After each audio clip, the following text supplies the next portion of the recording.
100 কোটির মাইলফলক ছুঁয়ে ফেলতে পারে শাকিবের বরবাদ। বাংলাদেশের কোনো সিনেমা 100 কোটি টাকার ব্যবসা করবে বছর খানেক আগেও এমনটা কল্পনা করা ছিল দিবা স্বপ্নের মতো।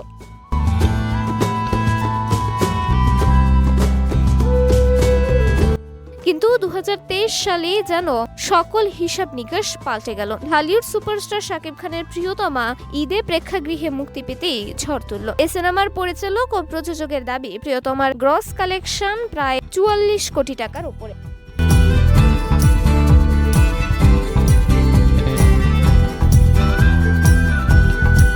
ঢাকায় সিনেমার যেটাকে সর্বোচ্চ আয়েরও রেকর্ড বলা যেতে পারে। ঠিক 1 বছর পরে প্রিয়তমার রেকর্ড ভেঙে শাকিব খানের আরও একটি সিনেমা রায়হান রাফি নির্মিত তুফান নিয়ে এবার ঝড় তোলেন শাকিব।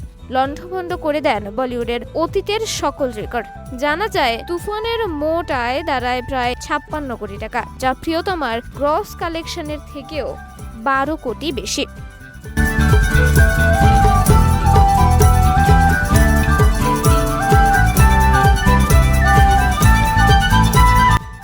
এরপরই ভক্তরা ভাবতে শুরু করেন, বলিউডের মতো এবার হয়তো ঢালিউডেও 100 কোটির ঘরে পা রাখতে পারে ঢাকায় সিনেমা, আর সেটা মেগাস্টার শাকিব খানের হাত ধরেই সম্ভব হতে পারে। শাকিব অবশ্য ভক্তদের নিরাশ করলেন না। এবারের ঈদ উল ফিতরে মেহেদী হাসান হৃদয় পরিচালিত বরবাদ নিয়ে হাজির হলেন তিনি। সেই সিনেমা মুক্তির প্রথম দিনে দর্শক মহলে ব্যাপক সাড়া ফেলে দিল।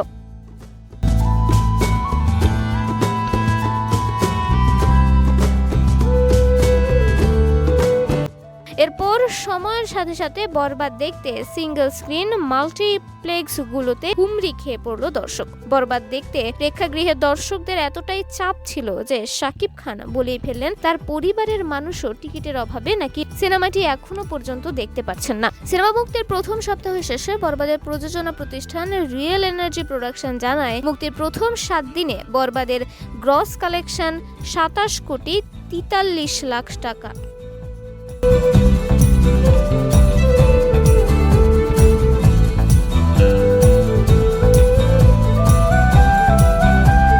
যা ছিল তুফান প্রিয়তমাকে ছাড়িয়ে গিয়ে নতুন এক রেকর্ড। স্বাভাবিকভাবেই এরপর প্রশ্ন আসে, বরবাদ কি তাহলে এবার তুফানকে ছাড়িয়ে 100 কোটির গন্ডি ছুঁয়ে ফেলতে পারে? আপাতত শাকিবের এই সিনেমা নিয়ে তেমনটা প্রত্যাশা করলেও দিবা স্বপ্নের মতো কিছু হবে না সেটা বলে দেওয়া যেতে পারে, কারণ সিনেমা মুক্তির দ্বিতীয় সপ্তাহ পার হয়ে গেলেও এখনো সিঙ্গেল স্ক্রিন ও মাল্টিপ্লেক্স মিলিয়ে প্রায় 123টি সিনেমা হলে চলছে বরবাদ। গত 2 সপ্তাহে যেই সংখ্যাটা কমেনি, ফলে বরবাদের আয় খুব শিগগিরই 50 কোটি ছুঁয়ে ফেলবে। এ বিষয়ে